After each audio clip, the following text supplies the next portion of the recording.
The paper he signed. It's just a form. My dad said it casually, like he was approving a routine bill instead of making a life decision. The hospital room smelled faintly of disinfectant and silence. Machines hummed steadily beside my grandfather's bed, each sound marking time in a way that felt heavier than seconds. Your one click can keep these stories alive. Subscribe, because every voice deserves to be heard. Don't miss out on the journey. Subscribe and let's grow, laugh, and learn together. I stood near the window, reading the document again. Do not resuscitate. 3 words. Permanent ones. Dad, I said carefully, the doctor said this is only if his condition suddenly worsens. My father nodded, impatient. And it will, he replied. They already told us his recovery isn't guaranteed. That wasn't what the doctor had said. Not exactly, but my father wasn't focused on probabilities. He was focused on costs. Over the past 2 days, every conversation he'd had circled back to the same topic: insurance limits, extended care expenses, and the financial strain of long-term treatment. I understood concern. I didn't understand urgency. Grandpa wasn't unconscious. He wasn't on life support. He was weak, yes, but responsive. Earlier that morning, he had squeezed my hand and asked what day it was.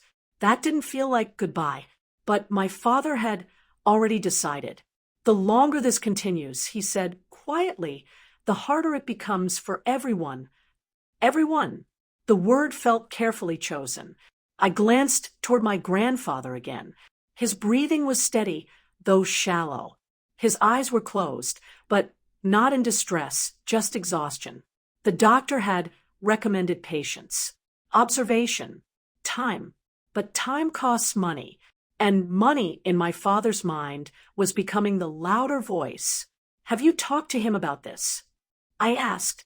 My father didn't answer immediately. Then he said he wouldn't want to be a burden. Burden. The word landed heavier than the document itself, because I knew my grandfather. He had spent his entire life helping people, family, neighbors, even strangers.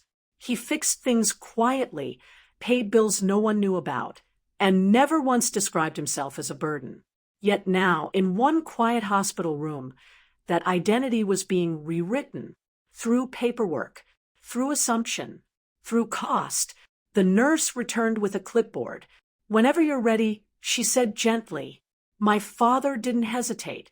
He picked up the pen, signed his name, and slid the form back. No pause, no second thought, just completion.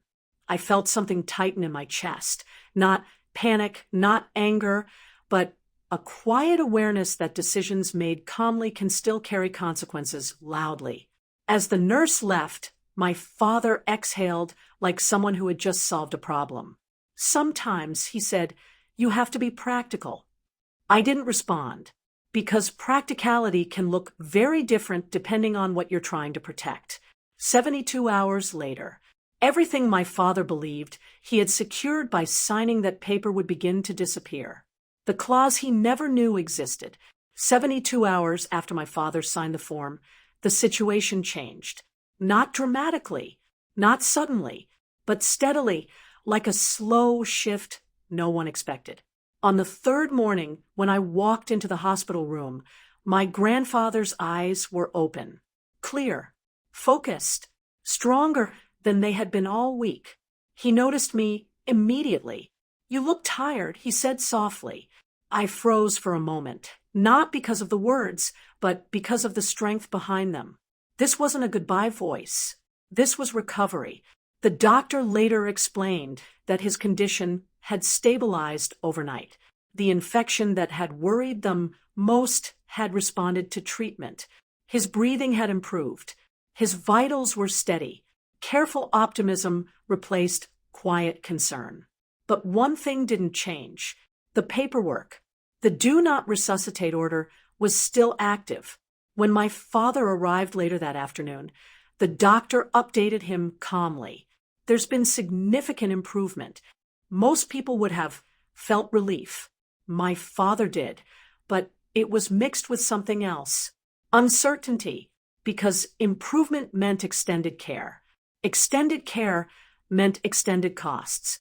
He didn't say it directly, but I had already learned how to recognize the expression. Numbers were running through his mind again. That evening, something unexpected happened. My grandfather asked to speak with his attorney. Not later. Not when things settle.